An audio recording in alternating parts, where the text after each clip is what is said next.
Shalom Bapak Ibu, selamat pagi, selamat hari Minggu.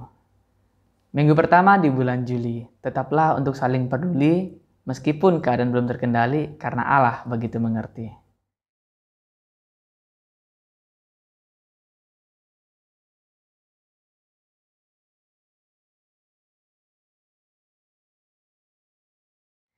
Bapak Ibu dan saudara-saudari yang terkasih, pada Minggu pagi hari ini kita akan merenungkan firman Tuhan yang diambil dari Kisah Para Rasul 5 ayat 1-42. Mari bersama-sama kita untuk belajar merenungkan firman Tuhan minggu ini. Saya harap Bapak Ibu dan saudara-saudari membaca terlebih dahulu Kisah Para Rasul 5 ini.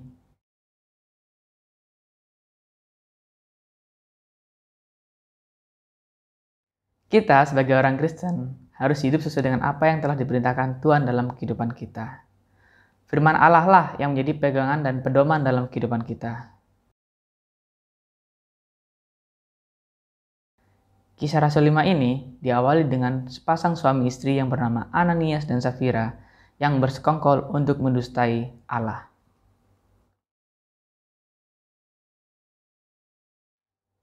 Ada seorang lain yang bernama Ananias. Ia beserta istrinya Safira menjual sebidang tanah. Dengan setahu istrinya, ia menahan sebagian dan hasil penjualan itu. Dan sebagian yang lain dibawa dan diletakkannya di depan kaki rasul-rasul.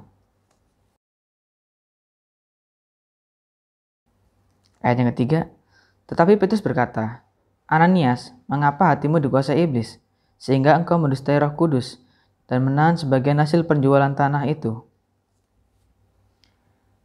Kenapa di sini Ananias bisa mendustai Roh Kudus? Dan juga pertanyaan juga bagi kita, kenapa kita bisa mendustai Allah? Kenapa kita bisa mendustai Roh Kudus?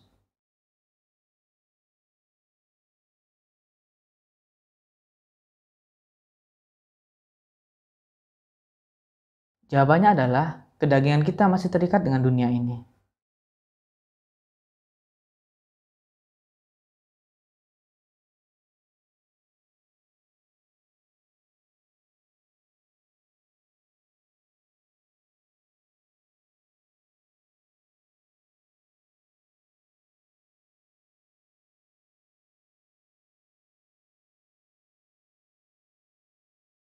Dari kejadian ini, kita harus hidup menurut roh, bukan menurut daging. Seperti yang ditulis Paulus dalam Galatia 5 ayat 16-18. Hiduplah oleh roh, maka kamu tidak akan menuruti keinginan daging. Sebab keinginan daging berlawanan dengan keinginan roh, dan keinginan roh berlawanan dengan keinginan daging. Karena keduanya bertentangan, sehingga kamu setiap kali tidak melakukan apa yang kamu kehendaki. Akan tetapi, jikalau kamu memberi dirimu dipimpin oleh roh, maka kamu tidak hidup di bawah hukum Taurat. Karena dalam Roma 8 ayat 14 juga mengatakan bahwa semua orang yang dipimpin oleh roh Allah adalah anak Allah. Bapak Ibu dan saudara-saudara yang terkasih, kesalahan yang dilakukan Ananias dan Safira, mereka ingin mengikuti yang dilakukan oleh Yusuf Barabas. Pada perikop sebelumnya dalam Kisah Rasul 4 ayat 32-37, seorang bernama Yusuf yang disebut Barabas oleh Rasul, atau istilahnya anak penghibur, seorang Lewi dari Siprus, ia menjual seluruh ladangnya, lalu ia membawa uang hasil penjualannya itu dan meletakkannya di kaki Rasul. Tetapi Bapak Ibu, Ananias dan Safira, mereka mempersembahkan hanya sebagian dari penjualannya, dan ia mendustai Roh Kudus Allah.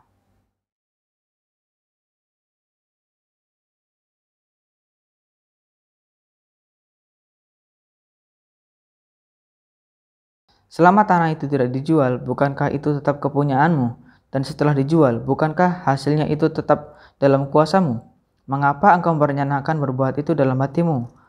Engkau bukan mendustai manusia, tetapi mendustai Allah.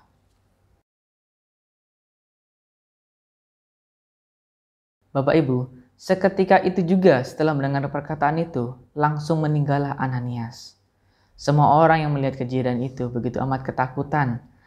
Tuhan dengan sangat mudahnya untuk menutup usia manusia. Pada ayat yang ketujuh Bapak Ibu, masuklah Safira. 3 jam setelah Ananias dibawa untuk dimakamkan oleh pemuda-pemuda tadi.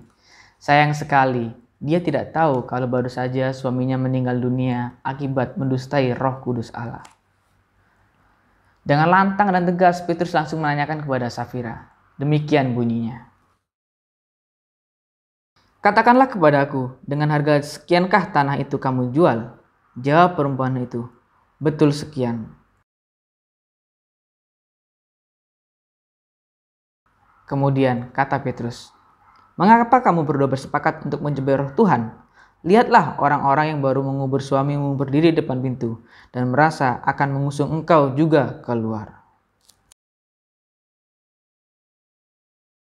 Lalu rebahlah perempuan itu seketika itu juga di depan kaki Petrus dan putuslah nyawanya. Di sini mereka berdua bersekongkol untuk mendustai Allah. Ini adalah hal yang sangat buruk. Dan akibatnya adalah mereka meninggal dunia. Lalu keduanya mati. Yang pertama Ananias, lalu 3 jam kemudian yaitu Safira istrinya yang bersaksi dusta dengan suaminya. Dan kejadian ini dilihat oleh semua jemaat dan mereka ketakutan akan kejadian ini. Dalam kejadian ini kita menyadari Tuhan menginginkan kejujuran dan ketulusan hati kita. Bukan dari seberapa banyak kita memberikan persembahan, tetapi persembahkanlah persembahan yang tulus dan berkenan serta sesuai dengan kehendak Allah. Mari Bapak Ibu dan Saudara-saudari, berikanlah apa yang terbaik dengan kejujuran kepada Allah.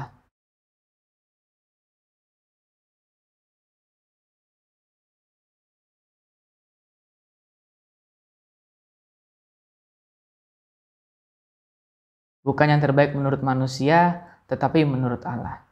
Dan jangan sampai kita mendusta sesama kita, terlebih kepada Tuhan kita, Yesus Kristus, karena Tuhan dengan sangat mudah untuk menghukum kita, menampar kita, bahkan menutup usia kita.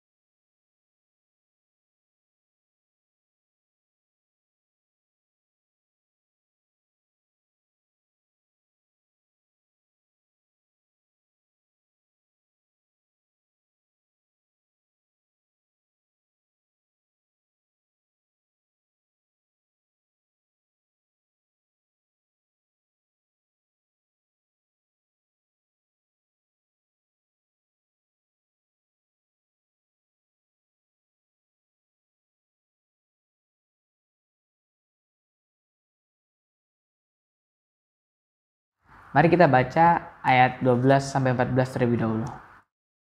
Dan oleh rasul-rasul diadakan banyak tanda dan mukjizat di antara orang banyak. Semua orang percaya selalu berkumpul di serambi Salomo dalam persekutuan yang sangat erat. Orang-orang lain tidak ada yang berani menggabungkan diri kepada mereka, namun mereka sangat dihormati orang banyak. Dan makin lama makin bertambahlah jumlah orang yang percaya kepada Tuhan, baik laki-laki maupun perempuan.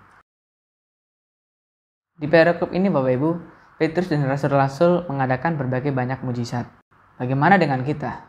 Jika kita sudah dipenuhi dengan Roh Kudus, ayo sekarang kita sama-sama berdoa dan meminta karunia mujizat itu. Tapi jangan hanya meminta mujizat untuk diri kita sendiri, tetapi juga untuk saudara-saudari kita, terlebih mereka yang belum mengenal Tuhan, agar mereka bisa merasakan mujizat dari Tuhan kita Yesus Kristus dan mengenalkan Tuhan kita ke mereka. Atau istilah kerennya biasa disebut dengan demoso. Supaya makin lama makin bertambah orang yang percaya dan mengenal Tuhan Yesus. Nah Bapak Ibu, di ayat 15 dan 16, semua orang percaya akan karunia dari Tuhan yang dimiliki oleh Petrus dan rasul-rasul. Sehingga semua orang yang sakit, orang-orang yang dimasuki oleh roh jahat, roh iblis, mereka datang untuk mendapatkan kesembuhan itu.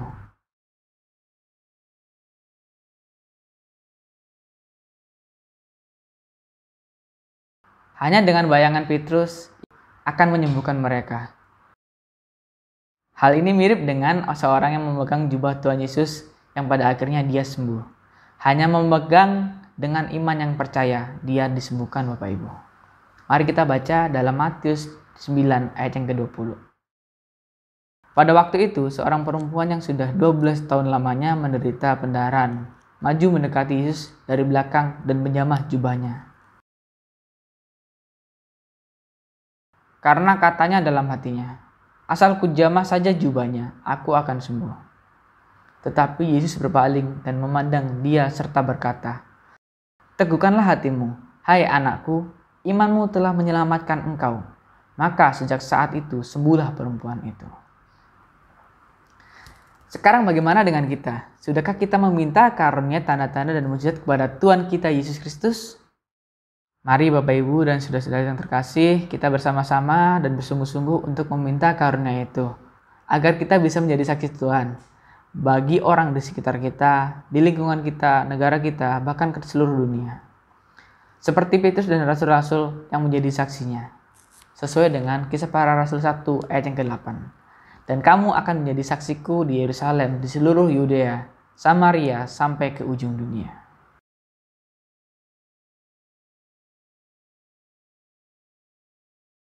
Pada perikop yang ketiga Bapak Ibu, dalam Kisah Para Rasul 5 ayat 17-25. Akhirnya mulailah imam besar dan pengikut-pengikutnya, yaitu orang dari mazhab Saduki, bertindak sebab mereka sangat iri hati.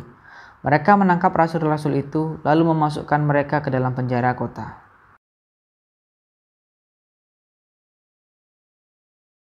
Tetapi Bapak Ibu, sebuah mukjizat terjadi. Tuhan mengirimkan malaikatnya untuk menolong para rasul. Tetapi waktu malam, seorang malaikat Tuhan membuka pintu penjara itu, lalu membawa mereka keluar. Katanya, pergilah, berdirilah di bait Allah, dan beritakanlah seluruh firman hidup itu kepada orang banyak. Malaikat Tuhan kemudian menyuruh rasul-rasul untuk keluar dan tetap memberitakan firman Tuhan di bait Allah.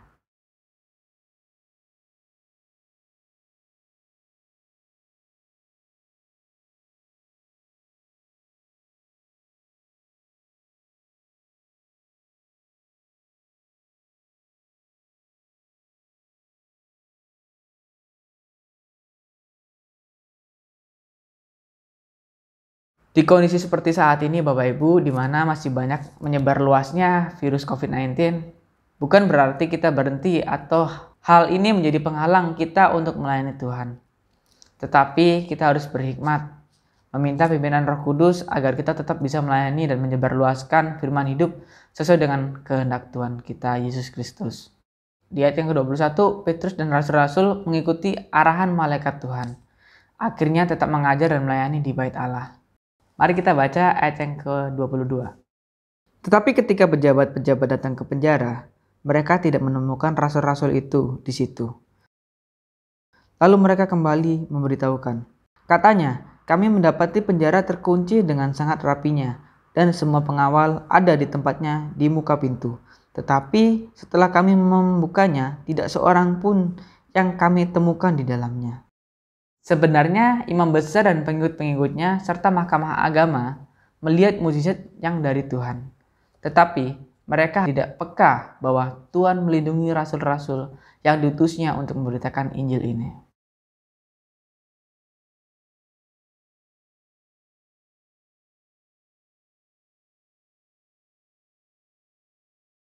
Nah, sampai di sini Bapak Ibu, maukah kita menjadi rasul-rasul itu?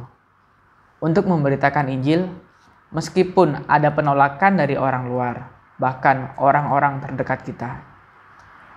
Nah, di gereja kami terbentuk sebuah pelayanan penginjilan dan doa. Ya, mungkin beberapa orang mendapat penolakan dan beberapa orang mendapat penerimaan yang baik. Tetapi, jika kita mengandalkan Tuhan, bukan mengandalkan diri kita sendiri, kita pastikan bahwa kita akan selalu aman dalam perlindungan Tuhan, sesuai dengan apa yang dialami oleh rasul-rasul ini.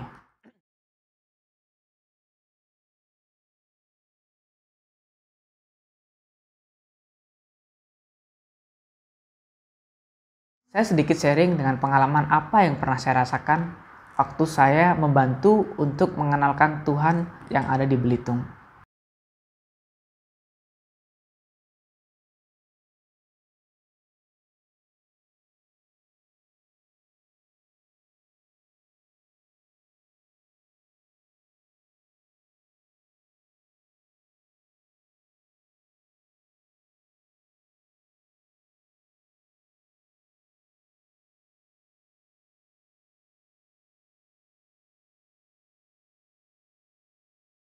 Dan saya disepakatin dari tim kami, dikirim ke Belitung untuk membantu dia agar mengenal Tuhan kita Yesus Kristus dengan lebih baik lagi.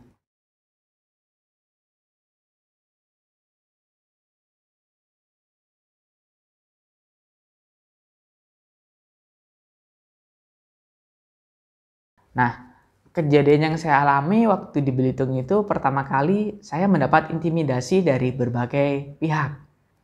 Saya ditanya-tanya, saya dari mana, tujuannya ngapain, kok jauh-jauh dari Jakarta ke sini. Emang kamu siapa? Kamu sekolah teologi apa bukan? Kamu basicnya apa? Kok kamu mau-maunya ke sini? Dan kamu di sini tinggalnya juga seperti ini, seperti itu.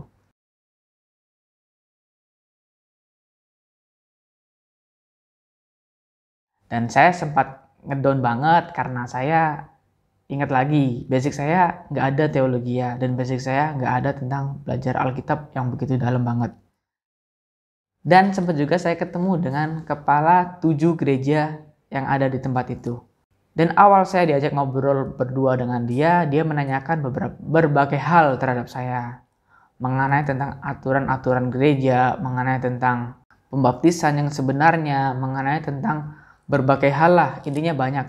Dan saya merasa, iya, saya kurang begitu paham tentang akan hal itu.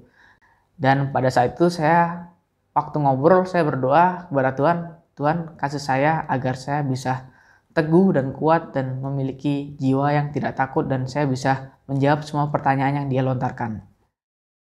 Dan Tuhan memberikan jalan, kita menjadi akrab dan kita menjadi bersahabat dengan dia. Waktu itu dia menceritakan hal-hal yang lucu dan ternyata dia pernah tinggal di Malang. Ternyata dia lulusan teologi di Lawang, itu dekat Malang. Dan dia kenal juga dengan pendeta lama saya, yaitu Bapak A. Ternyata dia tuh pernah tinggal di desa saya untuk beberapa bulan dan ternyata dari kejadian itu saya berpikir, iya, Tuhan hadir. Asalkan kita tetap mengundang dia untuk hadir dan kita selalu mengandalkan dia. Dan semenjak kejadian itu akhirnya kita menjadi akrab dan kita menjadi sahabat di sana. Dan puji Tuhan saya dibantu untuk melayani di sana dan untuk mengurus sound system serta multimedia di gereja-gereja yang dia pegang.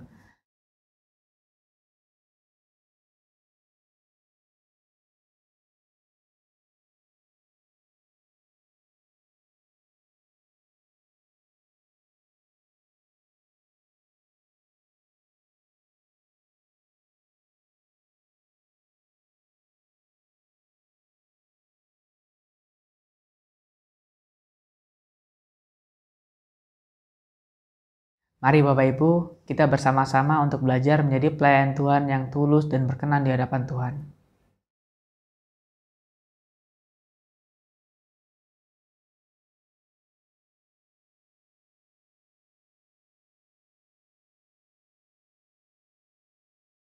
Ingat Bapak Ibu dan saudara-saudari, kita harus selalu mendengarkan suara Tuhan, bukan suara diri kita sendiri.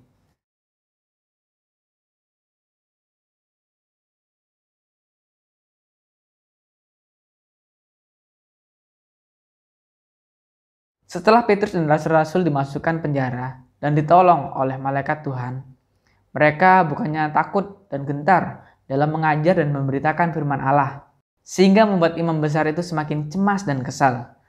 Mereka menghampiri mereka dan melarang keras mereka mengajar dalam nama Tuhan Yesus. Mereka ketakutan akan kehilangan pengikut yang akan berpindah kepada Petrus dan rasul-rasul. Karena Petrus dan rasul-rasul memiliki karunia tanda-tanda, memiliki karunia mujizat.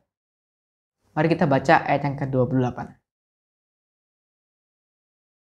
Dengan keras kami melarang kamu mengajar dalam nama itu, namun ternyata kamu telah memenuhi Yerusalem dengan ajaranmu, dan kamu hendak menanggungkan darah orang itu kepada kami.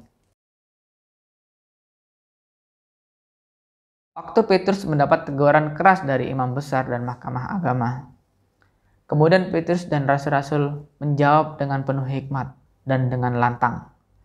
Kita harus lebih taat kepada Allah daripada kepada manusia.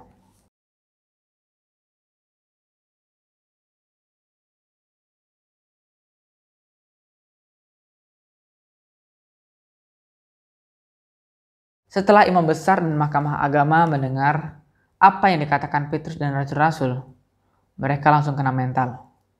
Menusuk batin banget itu, sampai ke hulu hati.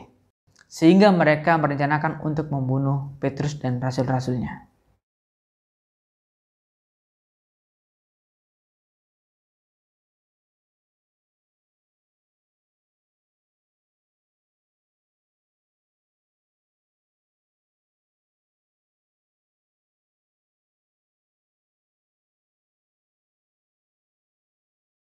Setelah itu, seorang Farisi dalam mahkamah agama bernama Gamaliel, seorang ahli Taurat yang sangat dihormati oleh orang banyak, berdiri dan meminta orang-orang untuk keluar sebentar.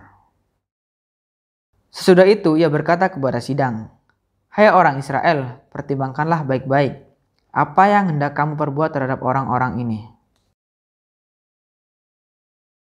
Dan akhirnya Gamaliel pun mengeluarkan nasihat seperti ini. Jangan bertindak terhadap orang-orang ini, biarkanlah mereka, sebab jika maksud dan perbuatan mereka berasal dari manusia, tentu saja akan lenyap. Tetapi jika berasal dari Allah, kamu tidak dapat melenyapkan orang-orang ini.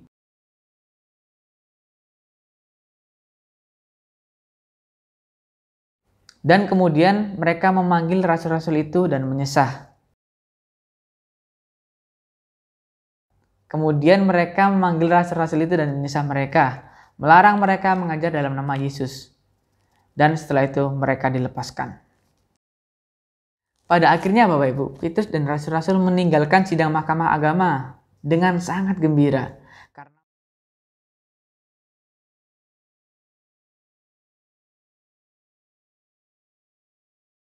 Karena mereka dianggap telah layak menderita oleh karena nama Tuhan Yesus Kristus. Dan setiap hari mereka tetap melanjutkan pengajaran di bait Allah, di rumah-rumah orang, dan memberitakan Injil tentang Yesus yang adalah Mesias. Dalam Filipi 1 ayat 21, Paulus mengatakan bahwa karena bagiku hidup adalah Kristus dan mati adalah keuntungan. Nah, Bapak Ibu, setelah kita belajar merenungkan firman Tuhan yang diambil dari Kisah Para Rasul 5 ayat 1 sampai 42 ini, banyak hal yang kita dapat. Yang pertama ialah tentang karunia dan tanda-tanda dan mukjizat dari Tuhan.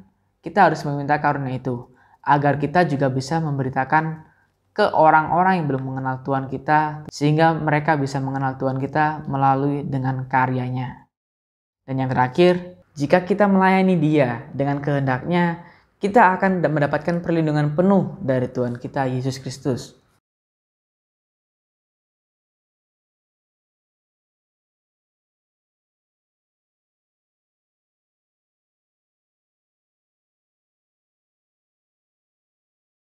Jangan pernah kita memanipulasi Tuhan, mendustai Roh Kudus, mendustai Allah.